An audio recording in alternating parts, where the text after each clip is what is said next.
જુગારધામ ઝડપાયું છે। 2.34 કરોડના મુદ્દામાલ સાથે 55 જુગારીઓ ઝડપાયા છે। આરોપીઓને રાખવા પોલીસ સ્ટેશનનું લોકઅપ પણ ટૂંકું પડી ગયું। એલસીબીએ 2 વાગે આરોપીઓને તાલાલા પોલીસને સોંપી દીધા। ધ પ્રીમિયર ગીર રિસોર્ટમાં જુગારધામમાંથી 55 જેટલા લોકો પકડાયા છે। કડીનો કુખ્યાત ગેમલર ભાવેશ રામી મુખ્ય સૂત્રધાર છે। તમામ 55 જુગારીઓ કડી કલોલ બાજુના હોવાનું ખુલ્યું છે। જુગારીઓ પાસેથી 28.54 લાખની રોકડ કબજે કરી, 70 મોબાઈલ, 4 બોટલ દારૂ, 15 ગાડીઓ જપ્ત કરવામાં આવી।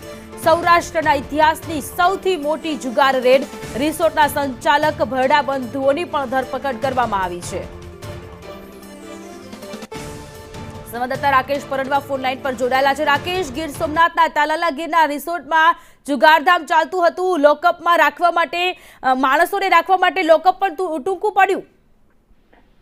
ચોક્કસથી ગીરમાં જે પ્રમાણે પ્રવાસનનો ઉદ્યોગ દિવસે દિવસે વધી રહ્યો છે એ પ્રમાણે ગીરમાં ગેરકાનૂની પ્રવૃત્તિઓનું દૂષણ પણ વધી રહ્યું છે। ત્યારે ગીર સોમનાથ જિલ્લા પોલીસ વડા મનોજસિંહ જાડેજા દ્વારા આ દૂષણને ડામવા માટે કમર કસવામાં આવી છે। ગત રાત્રિના જે સાંગોદરા ગીર નજીક આવેલ જે ધ પ્રીમિયમ રિસોર્ટ છે તેમાં એલસીબીએ ચોક્કસ બાતમીના આધારે દરોડો પાડ્યો હતો અને કહી શકાય કે સૌરાષ્ટ્રની સૌથી મોટી જુગાર રેડ ઝડપી પાડી છે। જે પ્રમાણે કરોડોના મુદ્દામાલ સાથે કડી, કલોલ અને અમદાવાદ તરફના 55 જુગારીઓ ઝડપાયા છે। પોલીસ દ્વારા આખી રાત કામગીરી કરવામાં આવી છે। રાત્રિના સમયે જ્યારે અંદાજે 1:30-2 વાગે એલસીબી દ્વારા તમામ 55 જુગારીઓને તાલાળા પોલીસ સ્ટેશને સોંપવા માટે લઈ આવેલ, ત્યારે તાલાળા પોલીસ સ્ટેશનનું પ્રાંગણ અને લોકઅપ પણ ટૂંકું પડ્યું હોય તેવા દ્રશ્યો હાલ સામે આવ્યા છે। હાલ ગીર સોમનાથ જિલ્લા એલસીબીને મોટી સફળતા મળી છે।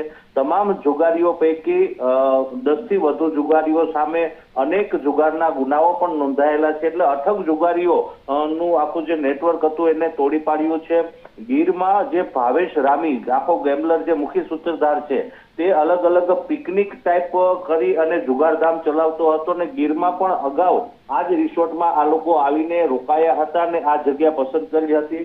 ગીર સોમનાથ એલસીબીએ ગઈકાલે જંગલ વિસ્તારમાંથી જઈ ફરતી કોરથી રિસોર્ટને કોર્ડન કર્યું હતું અને આ જુગાર રેડને સફળતા અપાવી હતી।